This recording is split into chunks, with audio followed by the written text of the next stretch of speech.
morning, Bay. Yes, it's good morning, everyone. We also have a Pam Pam show coming up in the evenings for sure. You can tune in anytime in the evening.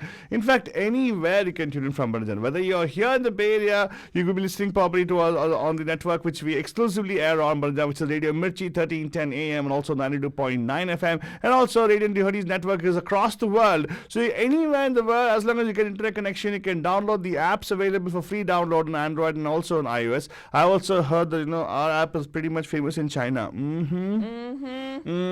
Why would you say that it's famous in China, Altaba? I saw some downloads. Isn't What? Singapore part of China? Hong Kong part of China, right?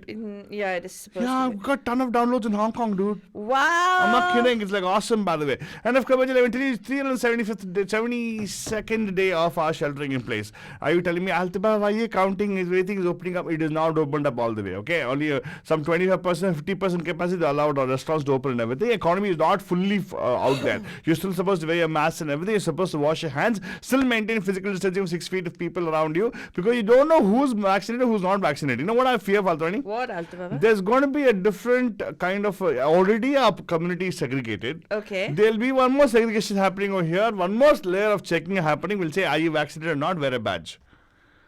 Oh, like that. What if that also they'll be cheating?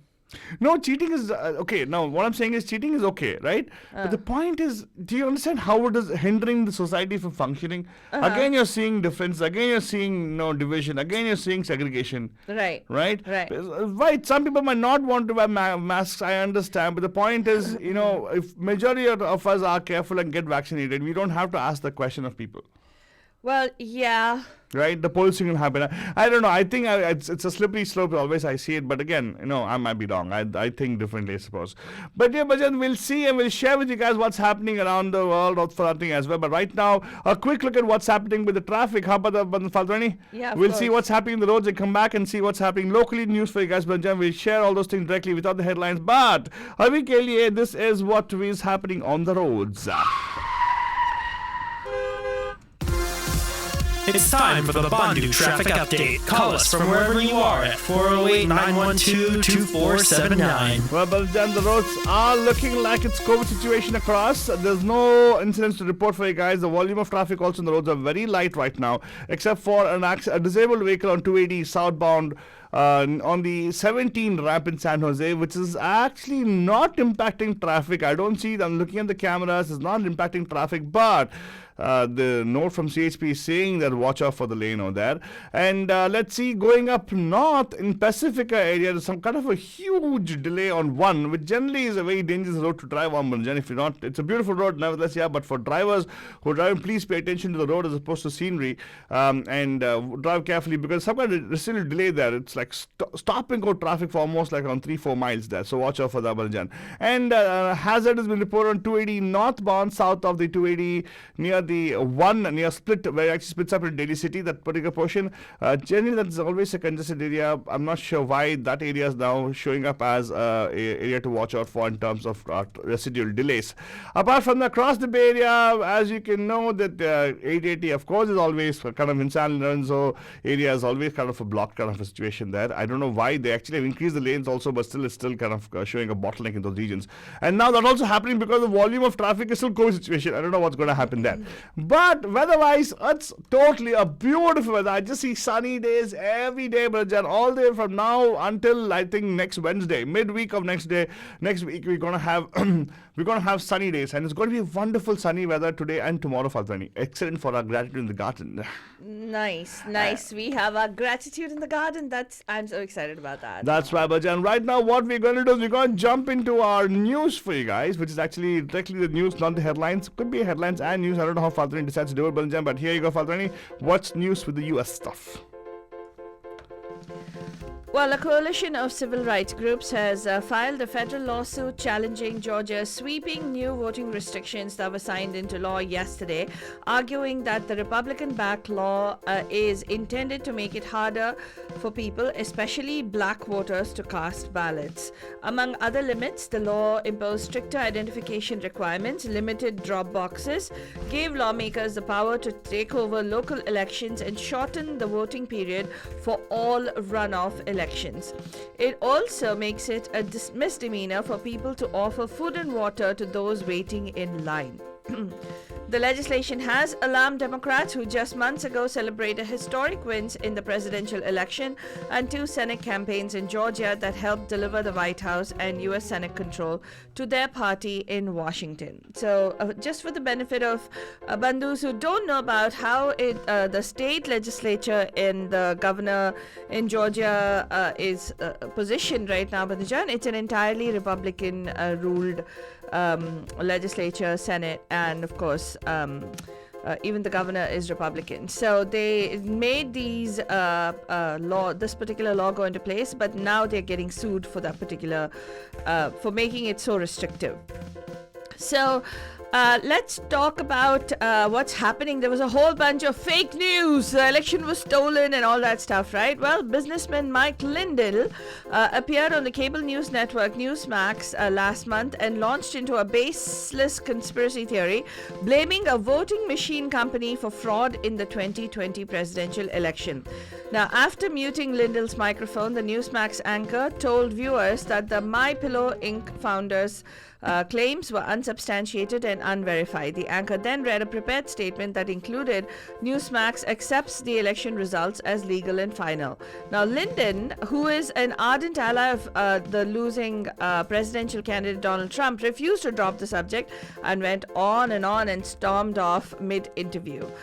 Finally, the anchor actually stormed off mid-interview. Now they're saying that conservative news outlets, which have been accused of election falsehoods, are now beginning to air disclaimers that they are not the people who are responsible for this particular thing. And mainly because Dominion Voting Systems Corp said that it filed a $1.6 billion defamation lawsuit on Fox News today, accusing it of trying to boost its ratings by falsely claiming that the company rigged the 2020 US presidential election against Donald Trump.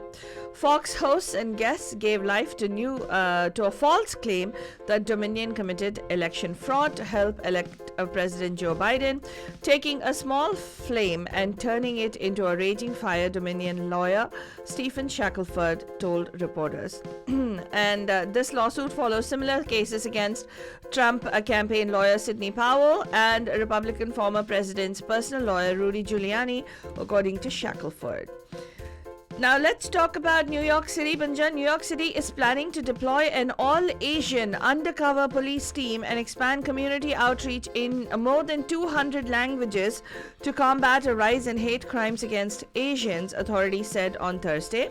If you're going to commit a hate crime in New York City, we will find you, the New York Police City Commissioner Dermot Shear said in unveiling the two-pronged plan to fight bias crimes. We are not going to tolerate anyone being targeted because of the color of their skin, the religion they worship, their sexual preference, or anything else. So this was announced just days after a spate of assaults on Asian Americans in New York City last weekend. In news from California, Vanajan, as of April 15th, California is going to expand vaccine eligibility. That's right.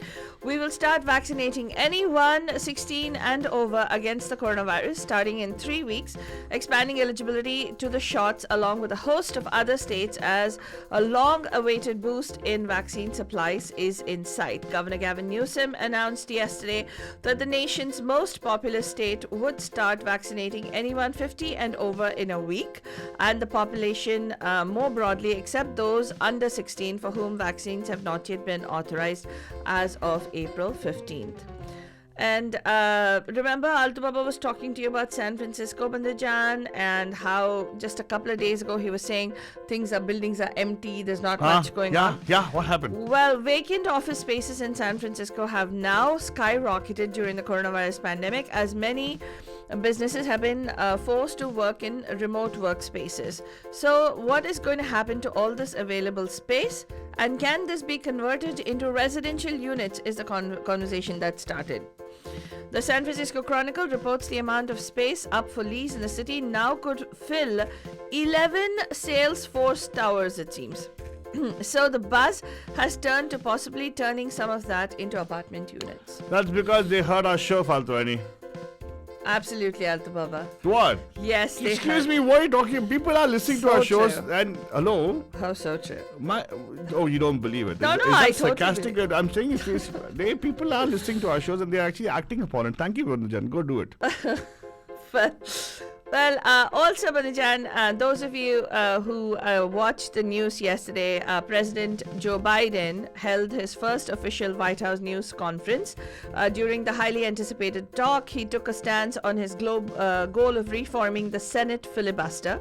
This filibuster is generally something that refers to any time senators demand a supermajority to cut off debate and move to an actual vote. Ending it would mean legislation would pass by a simple majority, a critical thing to consider in a closely divided Senate. When discussing immigration, Biden downplayed the growing crisis at the southern border and said the policies of his predecessor have made it harder to house and properly process the record number of migrant children in custody. On the international front, Biden said that one of his main priorities is repairing global relationships. And he also identified that the top foreign policy issue that he is facing right now is what? You know which place? Not Russia, not China, but North Korea. I'm telling you, man, Kim Jong-un is no longer there. His sister is very hard to actually convince. We don't know what is going on over there. Excuse me, you asked me my opinion. I just shared it.